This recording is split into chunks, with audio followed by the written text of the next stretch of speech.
Anaci Padova, patrimonio di storie ed esperienza nella gestione condominiale, da sempre impegnata in corsi formativi agli associati e nel promuovere contatti diretti con le istituzioni e i cittadini. L'amministratore Anaci, il miglior investimento dopo la tua casa. In collaborazione con AF Energia, gas naturale ed energia elettrica.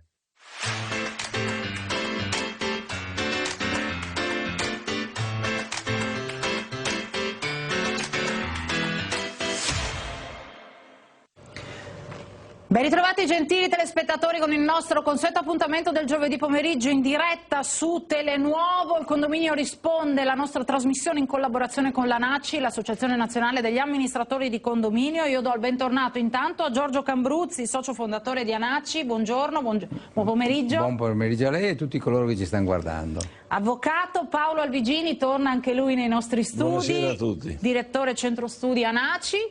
Abbiamo poi un collegamento da Torino, Francesco Burrelli, che è il presidente nazionale di ANACI. Ben ritrovato.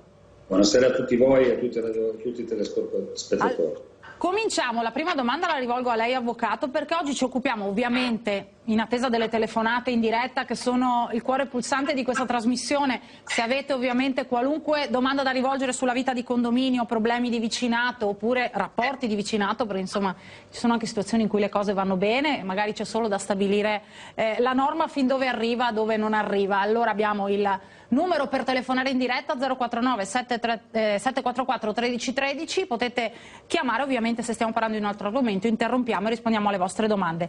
Oggi ci occupiamo di spese straordinarie. Cosa si intende? Ma il concetto di spesa straordinaria nel condominio è leggermente diverso da quello che si ipotizza aprendo il dizionario della lingua italiana, perché per straordinario si dovrebbe intendere tutto ciò che va fuori dall'ordinario. In realtà il Codice Civile prevede agli articoli 1004 e 1005 il concetto di spesa ordinaria e di spesa straordinaria. Le spese straordinarie sono quelle, in buona sostanza, che non attengono alla mera gestione del bene o dell'immobile, che so, la pulizia delle scale è una spesa ordinaria. Rifare le scale è una spesa straordinaria, e cioè la spesa straordinaria è quella che si rende necessaria in occasioni appunto straordinarie e particolari che non attengono alla gestione consueta annuale del fabbricato. Ovviamente, normalmente le spese straordinarie comportano anche un esborso di denaro di particolare rilevanza e per questo motivo il codice impone all'articolo 1136 quarto comma la presenza di una maggioranza più forte rispetto a quella necessaria per le spese ordinarie, e cioè almeno la metà del valore dell'edificio, i 500 millesimi, oltre ovviamente alla maggioranza degli intervenuti, mentre per quello che riguarda le spese ordinarie la maggioranza è il terzo, parliamo sempre in seconda convocazione. Poi sono rilevanti anche ad altri fini. Ad esempio, se un immobile, un'unità, un appartamento per comodità dovesse appartenere ad un soggetto ma in usufrutto ad un altro soggetto, le spese ordinarie vengono pagate dall'usufruttuario, le spese invece straordinarie vengono pagate dal nudo proprietario. Quindi bisogna anche distinguere qual è il soggetto da convocare in assemblea a seconda di quello che c'è all'ordine del giorno. È importante, Cambruzzi, questa distinzione tra spesa ordinaria e straordinaria anche per quanto riguarda le spese che sono in capo al proprietario e quelle che sono in capo all'inquilino, no? Quello che è in affitto, oltre all'usufrutto. Questo fino al dicembre del 2020. Il senatore Mugnai Franco mise mano alla riforma del Codice Civile in materia di condominio e ha fatto un bel minestrone. Uno dei pochi articoli che lo salva è la tutela da parte prevista dal Codice Civile di coloro che prestano opera, nel caso specifico l'impresa che si è aggiudicata l'appalto per fare dei lavori straordinari. I lavori straordinari sono stati approvati dall'Assemblea e l'amministratore non può commissionare i lavori se prima non ha recuperato tutti i soldi per far fronte alla spesa approvata dall'Assemblea. Questo perché? Perché il 95% degli amministratori, quando vengono approvati dei lavori straordinari, non meritano di recuperare i soldi, ne hanno un po' sul conto corrente, ordinano e poi strada facendo recuperano i soldi. Capita che il saldo in cassa, i quattrini non ci sono, per cui colui che ha vinto l'appalto, che è creditore, fa il decreto ingiuntivo e qui si apre una voragine, perché deve farsi dare dall'amministratore chi non ha pagato, è inutile che perdiamo tempo.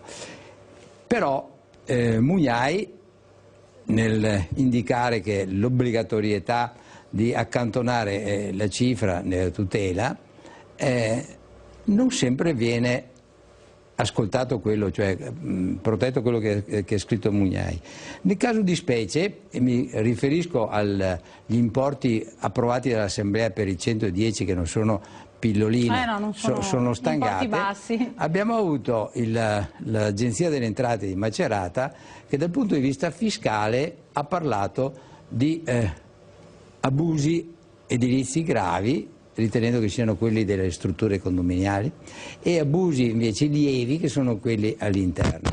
Sia chiaro, non so quanti lo sappiano, che gli abusi sono, se fiscalmente ci sono due strade, dal punto di vista giuridico l'abuso è abuso. Certo. Il comune di quel posto dove è stato fatto l'abuso può intervenire e chiedere la sanatoria, chiedere l'abbattimento, eccetera, eccetera.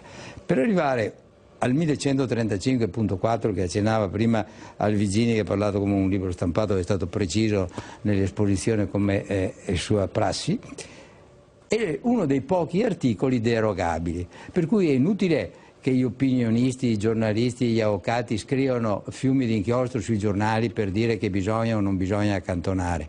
È sufficiente, come fanno gli amministratori ANACI di Padova, che alla prima assemblea di condominio mettono all'ordine del giorno deroga articolo 1135.4. Un domani che arriva il controllore che anche dal punto di vista formale trova che non è stato accantonato e se la prende con l'amministratore, se l'amministratore ha la delega che ha concesso, che ha approvato la deroga, è a posto, non ci sono, e questo però non tutti lo sanno. Telefonata, pronto? Sì. Buongiorno, prego. Allora, la mia domanda è la seguente. Vorrei sapere se, come condomino di una residence, posso sottrarmi dai lavori del 110%, il cappottamento in sostanza. Guardi, Grazie. le faccio rispondere, rimanga in attesa, nel senso in onda, che magari le risponde, potete anche dialogare se ha bisogno di altre informazioni. Francesco Burrelli, su questa domanda, perché credo che ci siano delle situazioni in cui magari si può, situazioni in cui non si può, no? Allora, l'approvazione dei lavori del super bonus, la legge ha stabilito anche un abbassamento delle percentuali delle maggioranze e della maggioranza degli intervenuti, quindi si possono approvare con la maggioranza degli intervenuti che rappresentino almeno un terzo dei partecipanti all'assemblea. Quindi il signore potrebbe anche dire che lui non partecipa a quei lavori o comunque è contrario a quei lavori, ma se la maggioranza approva quei lavori, lui, a meno che non dimostri che sono lavori volontari o sono lavori che sono gravosi da qualche parte, oppure creano dei danni o li limitano dei suoi diritti all'interno del condominio, credo che siano dei lavori importanti, quelli relativi al super bonus, non quelli che ci sono in mezzo anche al super bonus, quelli intesi come miglioramento statico o eco bonus, quindi quello che riguarda, diciamo così, l'efficientamento energetico per superare le due classi energetiche. Credo che se non dimostri questo, indipendentemente che si porti i suoi diritti, li può anche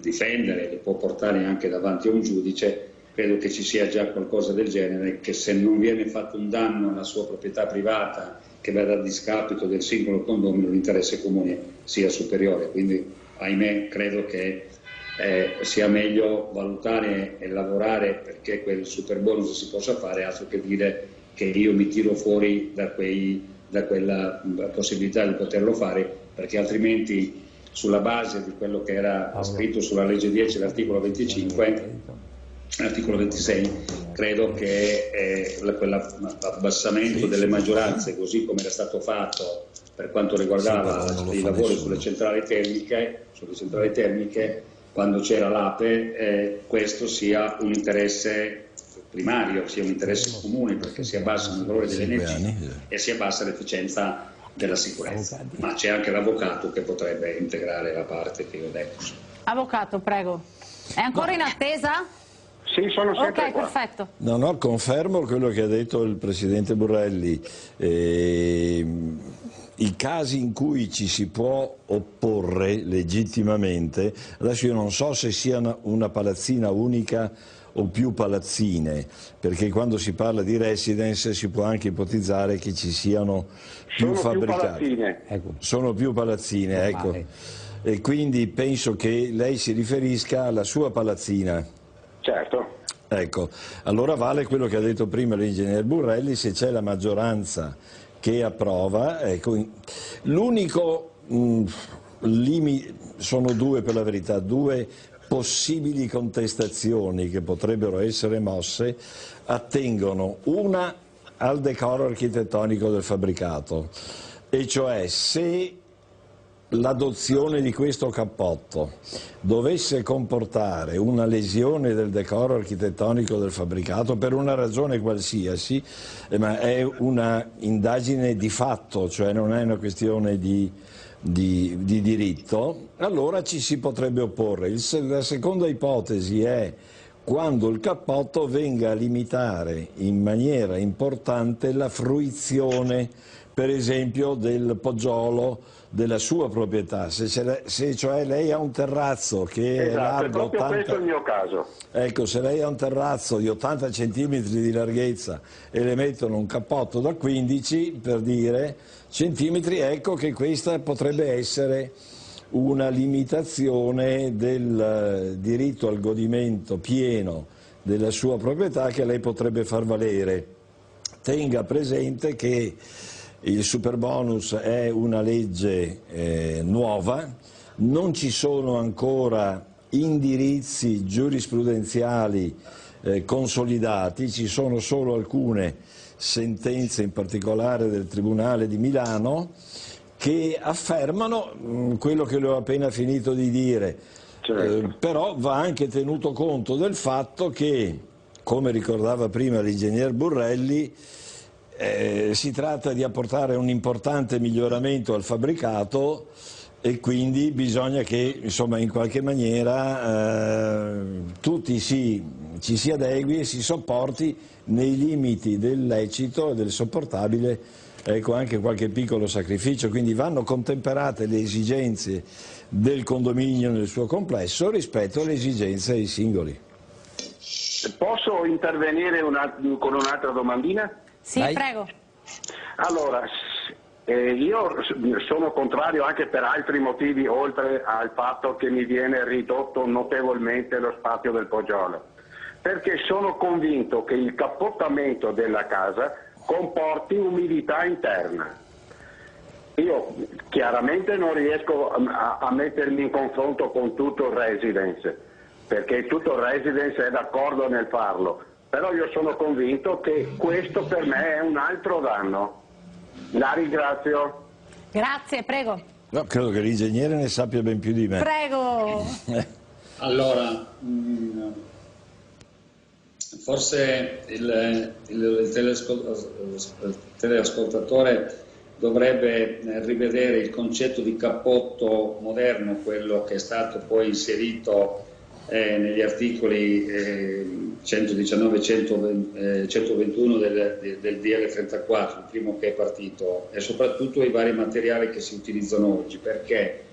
Perché mentre prima quel tipo di ragionamento che ha fatto il signore poteva anche in qualche maniera, soprattutto i primi cappotti che hanno messo non erano neanche ignifughi, non erano materiali di tipo particolare. Oggi invece si parla di materiali che sono ignifughi, non portano carico di incendio, per capirci, sono materiali particolari che vanno a controllare i ponti termici che ci possono essere o meno, e sono materiali che vanno a garantire che all'interno dell'abitazione non ci sia, a parte che non ci sia umidità, ma che comunque va a coibentare e a ridurre di almeno 3 punti percentuali, se non 4 in molti casi anche 5 punti percentuali della temperatura che si ha all'interno. Quindi bene l'attenzione che fa il telespettatore perché non ci sia muffa, e quindi vada verificato il progetto, come è stato fatto, quali sono i materiali utilizzati, e che ci sia il rispetto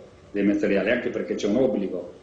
L'obbligo della legge dice utilizzare i materiali certificati, e colui il quale è il direttore dei lavori e il certificatore dei lavori, e quindi deve verificare che quei parametri vengano rispettati per la regione Veneto in questo caso, o al DEI nazionale, siano quei parametri prescritti dalla legge, sia per la sicurezza, sia per quanto riguarda l'umidità, sia per quanto riguarda l'antincendio. Quindi bene che ci si metta un'attenzione, ma vada nella direzione di poter far fare il cappotto, perché sicuramente l'indebitamento che abbiamo non solo con la Russia ma anche con gli altri stati, sicuramente uno dei passaggi che dobbiamo fare è quello di coibentare le nostre case, ridurre l'indebitamento energetico della sola energia elettrica. Siamo al 74%, l'energia elettrica è passata da 20 a 40 centesimi a kilowattora.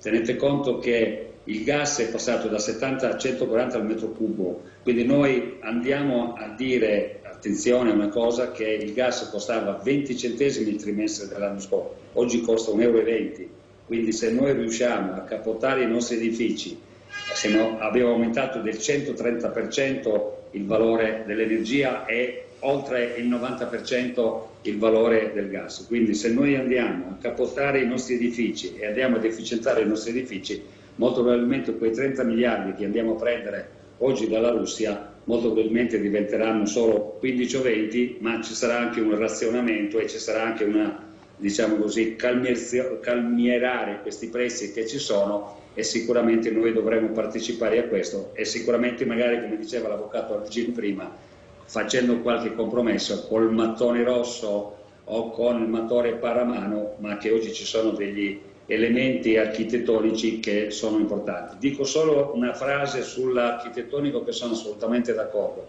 perché poi la legge che dice, attenzione che però il decoro architettonico è una cosa oggettiva, non è soggettiva, non è perché a me non piace allora non si fa. Il decoro architettonico è un qualche cosa di oggettivo, quindi mettiamoci tutti insieme che se efficientiamo molto bene le nostre case, se le mettiamo in sicurezza e soprattutto se le coibentiamo, gli impianti li mettiamo efficientati, sicuramente l'energia la riduciamo almeno di un quarto di quella che consumiamo oggi.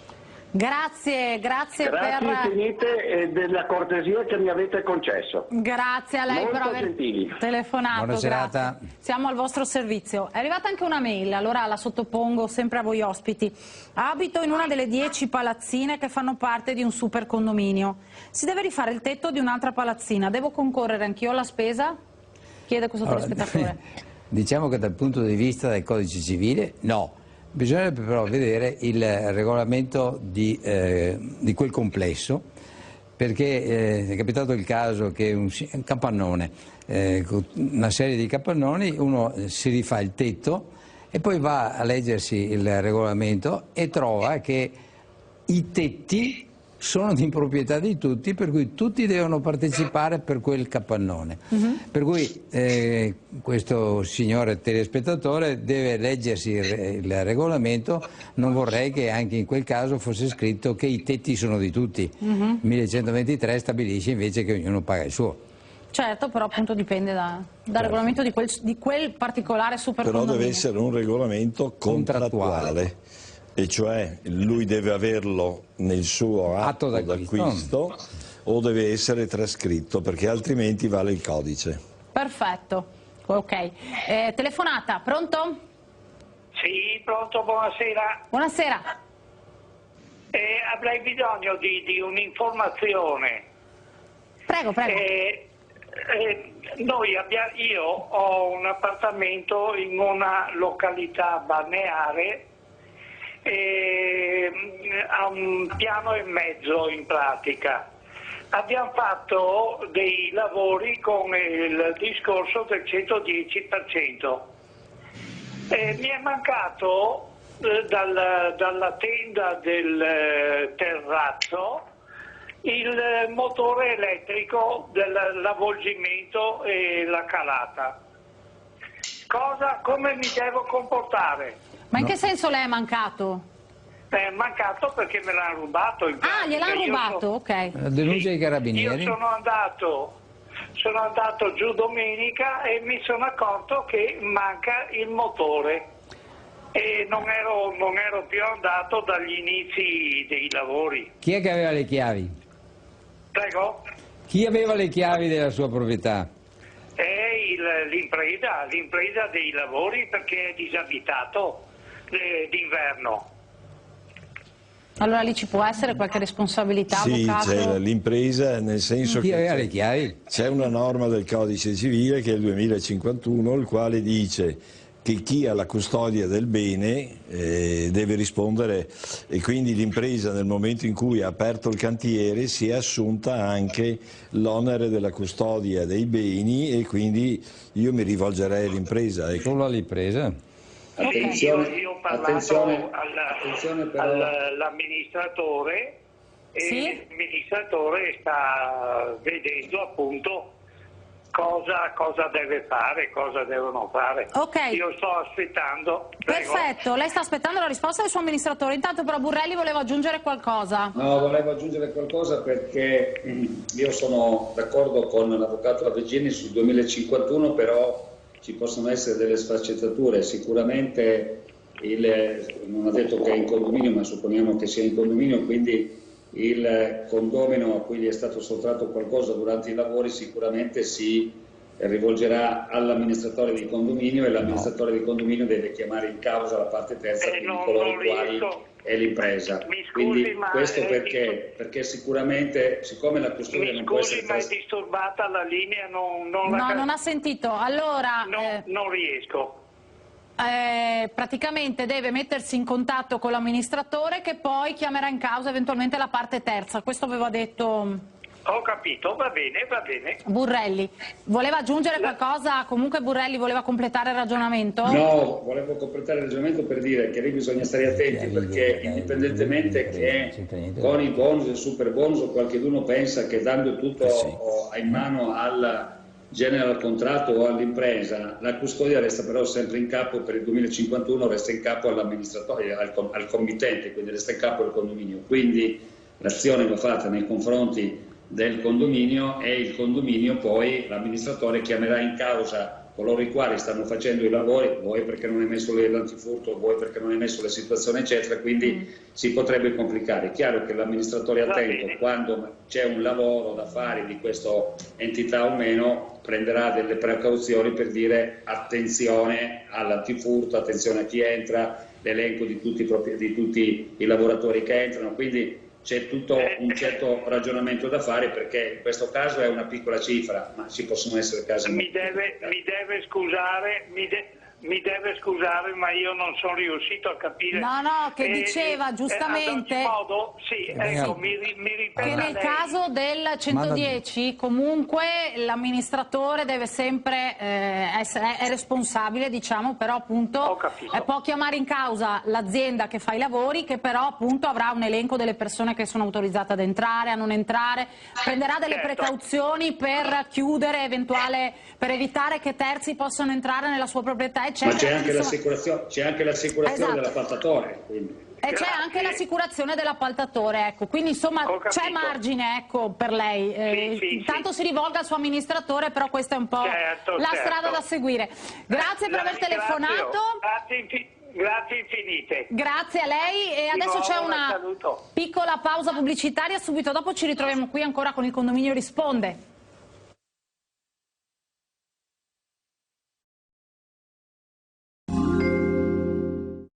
Hotel Petrarca a Montegrotto Terme. 7 piscine termali per offrire soggiorno e relax per il benessere del corpo e della mente.